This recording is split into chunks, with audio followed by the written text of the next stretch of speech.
Uy, nandun ka daw. Totoo ba, nandun ka daw nung na-aksidente si Jackie. Ano ba nangyari? Ang nangyari nun, hindi ko kasama si Jackie Foster. Ang nangyari nun is, galing kami ng gimmick, nakatira ako sa Green Hills, tapos sa Santolan, on the way sa bahay ko, nakita ko, din hindi ko kaagad dininto dahil may humitong taxi. Oh. Tapos, diretso ako, nakita ko na lang yung taxi, nasa likuran ko, walang bit-bit na pasyente or yung aksidente doon. Nag-U-turn ako, mabilis ako nag-U-turn. Kusang pumasok sa utak ko yan. Tinulungan ko na lang kasi parang... Ano nangyari ba?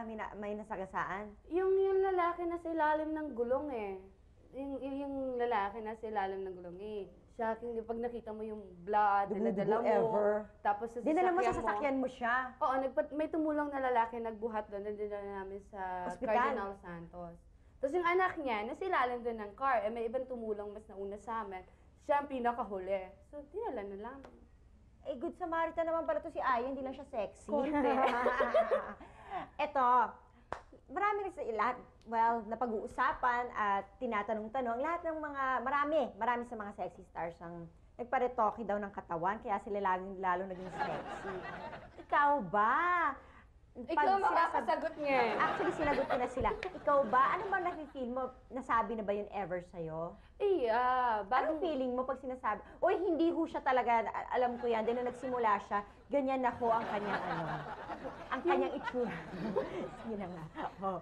Sige na nga. Hindi, pag may nagtatanong sa akin na gano'n, minsan, parang, ang hirap i-explain kasi, pag sinabi mong no, hindi siya na maniniwala. Maniwala ka, artista yan ganyan. Siyempre, aminin niya ba? Pag sinabi mong yes, maniwala ako dyan. Parang hindi mo na alam kung saan ka lulugar. Bahala na kayo. Kayo na magsabi kung ano. Basta hindi.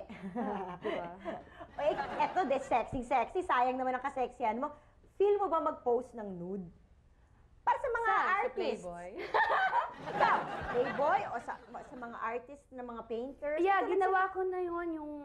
Naging model ako ng isang nude painting. Pero hindi talaga exposed. Kasi naka-post ko lang na ganyan. Medyo takip yung private part. Naka-cross. Pero kita, Yeah, yan. Pero ito, hindi. No.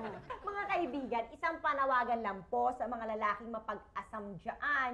Look, but you cannot touch. Stare, but you cannot feel.